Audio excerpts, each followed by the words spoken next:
Hey guys, this is Jeremy Gross, publisher at OutThere Magazine. I am here today in Cleveland, Ohio at the Happy Daze Tour with hip-hop legend Coolio. Coolio, how you doing today? I'm good, man. You good? Yo, what's up? I'm Coolio with the flow, the neighborhood, getting us like superhero. Down to go toe-to-toe with Hank Franklin's on representing 3Gs. Hey, it's me. Hey, you call me Coolio, you call me Juggalo Cool Biatch. You heard it from him. Well, alright, so we just have a few questions for you here today. Can you basically give us a rundown of the 3G's album? Well, it's me, my son, and my nephew. My nephew's 30, my son's 20, I'm 46. Okay. So it's 3 generations, 3 decades of hip-hop in my family. Something I'm really proud of. And most, I have to say most of the songs are kind of mid to up-tempo. Got a couple of laid-back songs, not too many though. It's more of an energy performance-driven record for live performances. My son is just reached his version into. He's going exploring new territory right now. He's finally coming to his own, got his own style. He found himself. It takes a while to find yourself as a hip-hop artist. He started off sounding like people. He sounded like me for a while. Then he sounded like somebody else. Then he sounded like somebody else. And now he finally found his way. Skill-wise, my son is 5 years past me when I was 20. I didn't reach his level until I was about 25, 26. My nephew was 30. He's pretty much, I have to say both of them are the naturals. So he's going to do this shit. And I'm gearing down. I'll always be rapping and everything, but I don't think I'm gonna make probably 2 more albums when I'm done. I'm 46. I think I'm gonna make my last album is gonna be called. I'm gonna make it when I'm 50. I'm gonna call it Old Man River, the Silver Album. Okay. And that's gonna be my last record. But yeah, I'm not gonna say I'm tired, but I'm just ready. This is kind of rough, man. I rolled my ankle yesterday, and just time to start spending more time with the family. I don't have any grandkids yet, but I'm sure it's coming in the next 5 years. Yeah. So I'm just getting ready for that, man. Getting ready for the third part of my life. The third stage of my life. Hip hop has really been good to me, man. Saved my life pretty much. If it wasn't for hip hop, I'd be dead in jail, on the streets pushing the basket, talking to myself, or I'd be dead, definitely. My nephew and my son I trained my nephew trained my son. We trained together, but my nephew's finishing off his training. This is the last stage of his training as an artist, a big tour. And next year, well, at the end of this year, he'll be ready to do his own thing.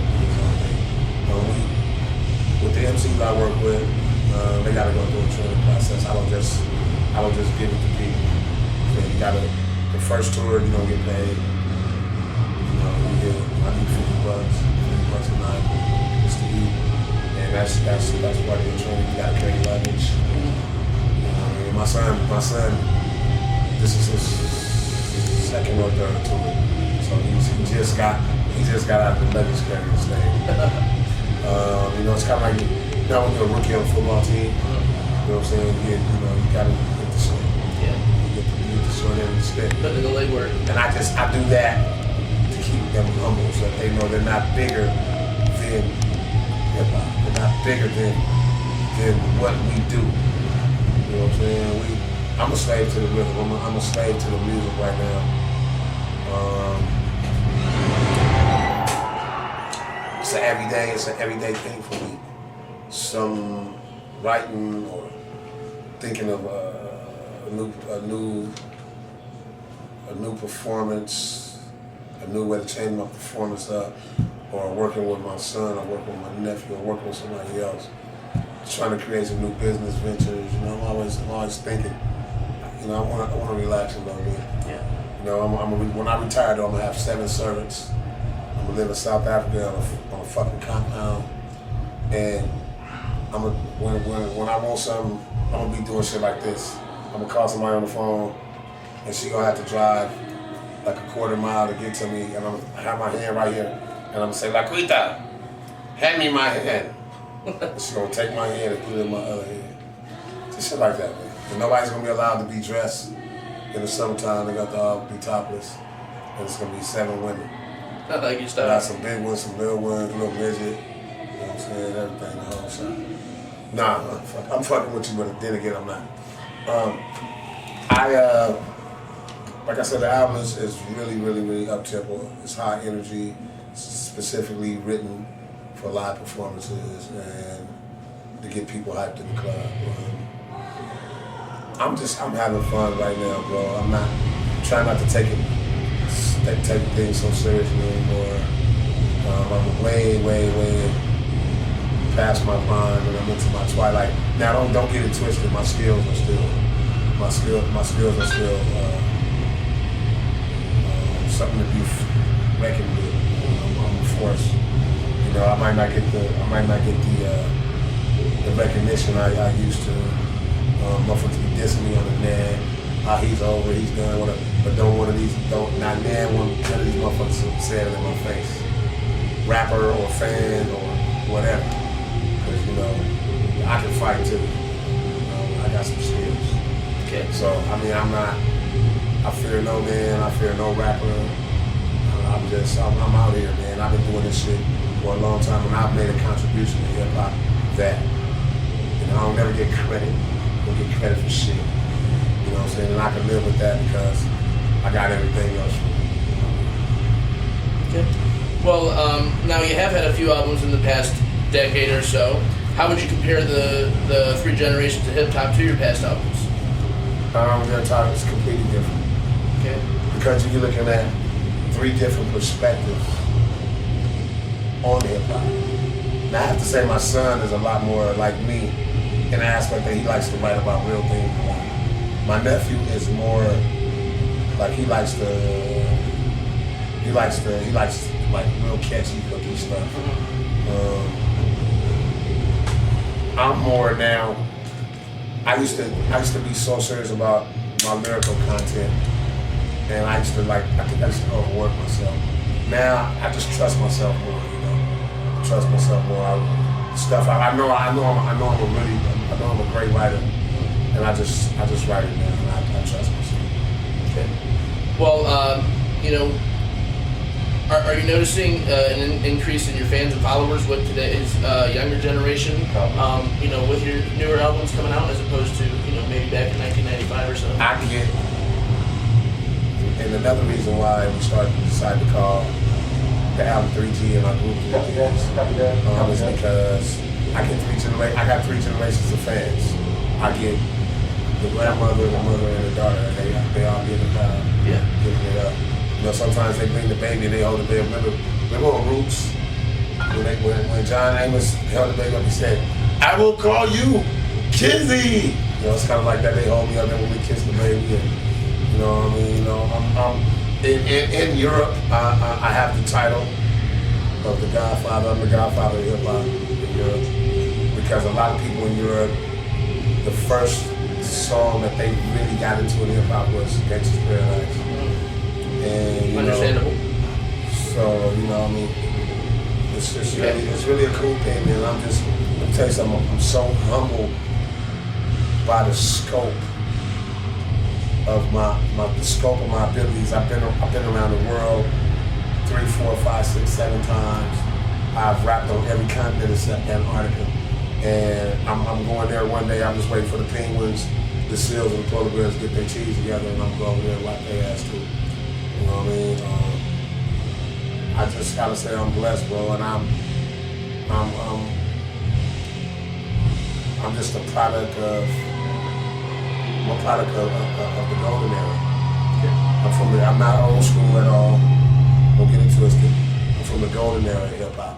You have to, you know, people don't even think about that when I think when they think about me.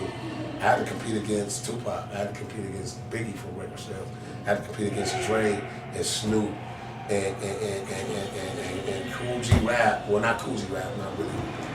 But Method Man and the Wu-Tang Clan, and I had to compete against Redman for record sales, bro. And those the people I just mentioned, Stretch from Naughty by Nature, and Vinny, and that was the cream of the crop in hip hop. That's when hip hop was wide open, and people was so creative and thinking of new things. And all the stuff that everybody's doing right now is a product of the 90s, from that era. I just, like I said, I'm proud to be able to say that I lived through it and I'm still. Okay. Now let's get on a little lighter note here. Maybe get away from the album. Right. Let's, everybody's wanting to know, what kind of things are stirring up and cooking with Coolio.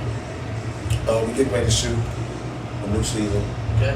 We'll probably start shooting that either mid-August, early September. We're going to start working on the second cookbook in late summer. The second cookbook is going to be meals for the fam. Okay. We call it meals for the fam, and it's going to teach you how to make big meals, like cooking for like 5, 10, 5 and more people. For people with big families, how to eat well on a definite family budget. You know what I'm saying? A lot of people don't got money right now, and my whole thing is teach people how to eat good without having a lot of money. Okay. And what got you into the cooking? Well, my mother passed away. For the first 5 to 7 years after my mother passed, I didn't enjoy food. I ate to live. I never enjoyed my meals. I didn't like to go out to dinner. I didn't like to sit down. And then I started having kids. And my daughters love to go out and eat. And you got to sit down with your kids and eat as a family. So I had to figure out why I wasn't enjoying my meals, is because I didn't have my mother's food. I missed it. So I made it personal. It became a personal thing. I set out to recreate all her recipes. So I recreated a lot of her recipes. I took some things to the next level, and then I figured out during the process of that I had an extensive palate. Like I can taste something, I can tell you everything that's in it, and it just took off from there, bro. And I just, cooking is like writing a song. Figured out the 11 herbs and spices yet? KFC? I haven't even tried. I'm not a big KFC fan. I wouldn't even eat the original recipe. Oh yeah? But it's pretty damn simple. Alright. Well, like you said, you might be making a couple more albums before you do, I'm probably gonna do. I might do an album with Psychopathic. Well, that's what I was getting into. Who might you want to do collaborations with? Well, I'm definitely gonna collab with pretty much everybody on the tour. Okay.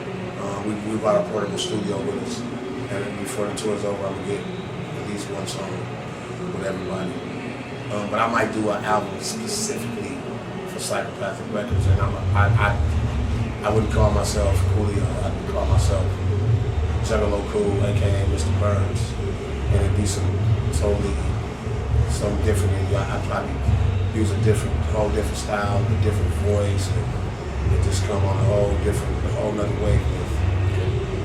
Come on, some like really, really, really like super dark, but uplifting shit, like some anthems and chat shit. Alright, well, Coolio, it's been really good talking with you today. Real quick, can you give the fans a little bit of info where they can find you online? Go to Coolio.com is down right now for deconstruction, but you can go to my MySpace. That's Coolio at MySpace. MySpace.com/Coolio, or you can go to mydamnchannel.com to check out Coolio. YouTube me right now. If you YouTube me, you're gonna get it. I got 10, 12 new videos. That a lot of people haven't seen. Well, definitely not you, because I'm telling you right now. And my work right now that I'm doing in hip hop is really, really, really progressive, and it matters. Hey, I'm Coolio with the flow. Shaka Zulu, man. 3 G's for life. Shaka. Nice meeting you, bro.